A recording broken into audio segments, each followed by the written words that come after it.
घोसपुर भरिसां Kandhkot B section थाणे जी हद उगाई लाड़ो वटां 24 ॾींहं अॻु नामालूम हथियार बंदनि हथां मुबैना अगवा थियल नौजवान मोहम्मद अली बालकानी के घोसपुर पुलिस ॾोहारनि सां मुबैना मुक़ाबलेबाद बाज़ियाब कराइण जी दावा कई आहे। जी नाज़रीन, घोसपुर मां अवां सां आम ख़बर जी आगाही शेयर कंदा हलूं।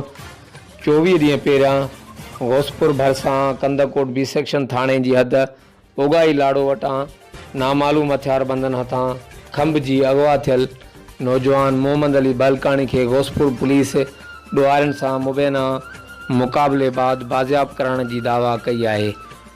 नौजवान जे घर पहुचण ते संदसि घर जूं रुठल ख़ुशियूं मोटी आयूं, जॾहिं त इलाइक़े में सुराई वारो माहौल आहे। हर वक़्तु आगाह रहण लाइ ॾिसंदा रहो JTN वेब न्यूज़ करमपुर।